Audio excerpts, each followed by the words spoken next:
Hey, what's up, Zach here, and today I've got the all-new Nike Vapor 12, and Nike has gone back to more the design philosophy of the Nike Vapor 9.5, the 10, and the original Pro. So that begs the question, are we back? Let's get into it. Now, it's no secret the Nike Vapor 11 as well as Vapor Pro 2 were pretty chunky shoes. Pretty maximalist. The Vapor line is usually a little more of a streamlined, minimalist, speed-focused shoe. And definitely, you look at this shoe from 30,000 feet, definitely looks like it, definitely looks like it fits the bill.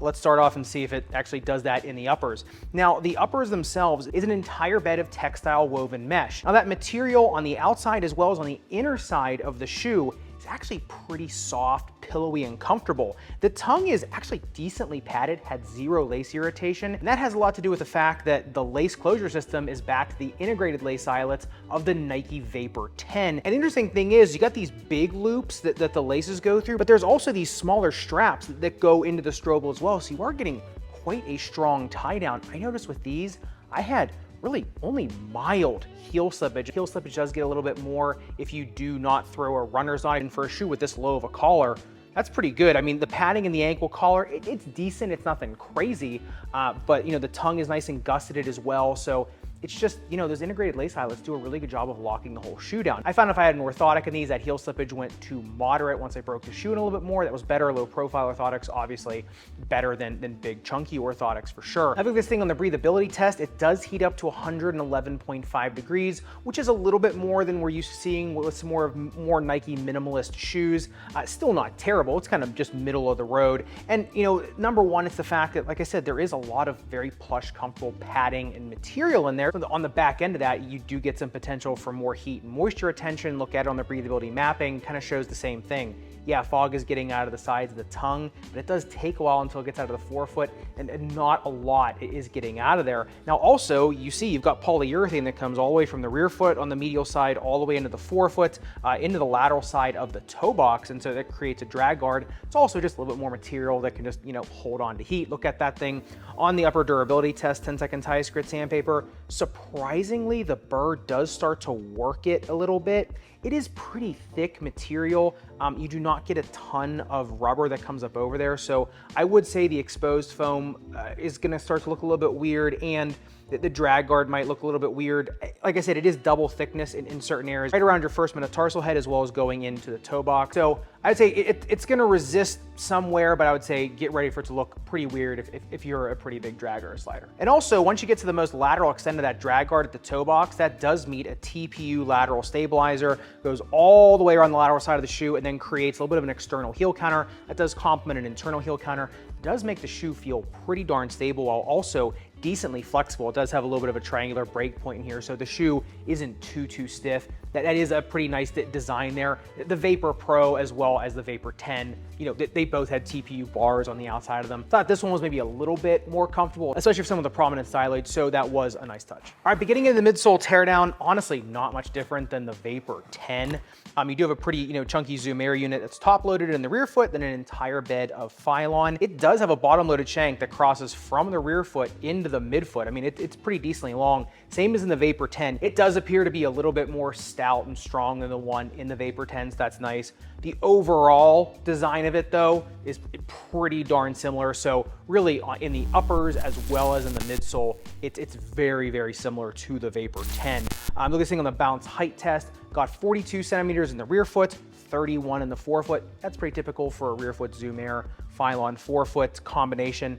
I will say, if you're pushing off side to side, you're gonna feel the Zoom Air unit more. If you're more up on the balls of your foot, obviously you're just gonna feel a little bit more deadened with pretty simple Phylon setup. And speaking of foam and shank technology, if you wanna check out my most recent collab with Xenon Paddle on the Xenon Zen recovery slide, make sure you check out the link in the description below. We've actually been tweaking these. These are the sandals you probably see in a ton of videos. New colorway is actually coming out soon, but it's still the same great TPE and rubberized EV on the outside with the X plate underneath of it, just for better comfort when walking. And we've actually been tweaking the dorsal retention strap to make that just a little bit more buttery on first entry and making the molding process to your foot a little bit easier. We've taken a lot of feedback, and that's actually coming, to actual production now too. So if you want to check these out, I'll leave a link in the description below. All right, but getting into the outsole tread, this was kind of a surprise to me. It is just 2 pods of a very lanky herringbone pattern. Obviously it's broken up by that really long shank. You look at it though, on the grip test ramp, this doesn't slip till 41 degrees.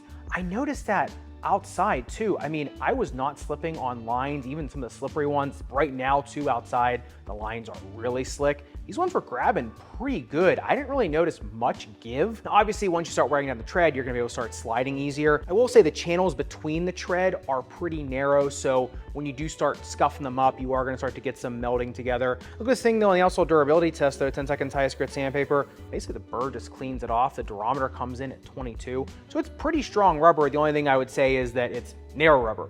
So I think if you're gonna get, degrading of this rubber, that's the reason why. The durometer is high enough, the pattern of tread as well as the compound of rubber, they're both pretty nice gripping shoes. So they're definitely gonna have this sweet spot in there, especially for sliders once you break them in enough, but they're not super worn down. And these things on the speed ratio, they come in at a 2.43, shank score of 0.2, brings them up to a 2.63. Yeah, I think that's where they belong. They're just very similar to the Vapor 10, the Vapor 9.5, and the Vapor Pro. They're actually lighter than the 9.5s. They are not lighter than the Vapor Pro, but they still retain that same feeling, right? Pretty swift shoes, a little bit more deadened in the forefoot because it's just Phylon, but it does have a longer shank, right? So you do feel a little bit of a kick to it. When you're pushing off side to side, you can feel the rear foot zoom air. There's a lot of tension back there. So yeah, I mean, the stopping power in these is really good because that lateral bar, does have a longer shank, so it's a little bit more stable. And like I said, this shank does give you some kick. So if you liked the speed in the Vapor Pro, the Vapor 10, and the Vapor 9.5, you're gonna like these. And getting into the fit of the Vapor 12, these do have an 11-degree inflare from the rear foot into almost the distal forefoot, but then from kind of like mid forefoot to distal forefoot, it also has a 10-degree inflare, so it's inflaring pretty good in the forefoot. That's also what makes these shoes feel pretty quick, going into the forefoot. They do come in at 29 centimeters in length, the hair long, 9.7 centimeters in metatarsal width, 10.5 of toe box width, and a toe box taper of 28 degrees. And so you can kind of see in the metatarsal area, pretty generous, and they do start tapering pretty hard, right? Kind of a more decent inflare, from the metatarsals to the toes, it gets a little bit more narrow. So typical Vapor, right? They're trying to, take weight out of the forefoot, trying to make the forefoot a little bit more streamlined. I would say a narrow medium foot, and just go true to size. A 2E, I went true to size. I was just fine. 4E, I'd say probably go up 1/2 size on these things. A 2E can go up 1/2 size as long as you use the runner's knot. I think that's fine if you want a little bit more room. And honestly, whatever size you wore in the Vapor 10 and the Vapor Pro, you can wear in these things. These things are, like I said, just a hair long. So that's the only thing I would say watch out for. Like I said, if you're longer toed, that's gonna be nice.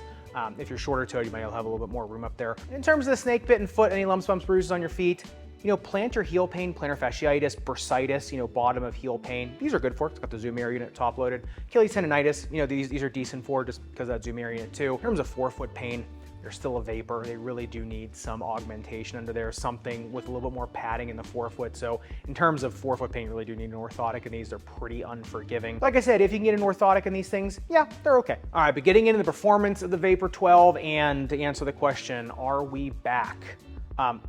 In terms of performance, I will say you can feel the shank, even though it's bottom loaded, you still feel it. It's because there's not a lot of Phylon in the midfoot too. The zoom area unit you can feel going side to side. They are pretty speedy shoes, right? They're Vapors, right? It's like the same stuff I said about the Vapor 10, Vapor 9.5, the Vapor Pro, really holds true in these. It's very, very similar shoe. It's very different from the Vapor 11 and the Vapor Pro 2 and Pro 3, which is a good thing, at least in my opinion. And I would say if you're someone that really liked the 9.5s, the 10s, the Pros, you're gonna like these. This is a spitting image of the Vapor 10, just with some, little tweaks here and there. And that, I think, is the good and bad thing. So are we back? Yeah, I think so. The problem is we're back to the year 2019 or 2020, right? With the Vapor 10. There's not a lot new here. There's some very small refinements, and I do like them. I do like the polyurethane on these things. It didn't bend or snap, didn't have any discomfort with it whatsoever. That was really nice. I did like that the tongue was a little bit more padded. I like that the shank was just a little bit more beefy than the 10s, but this is basically the update to the 10.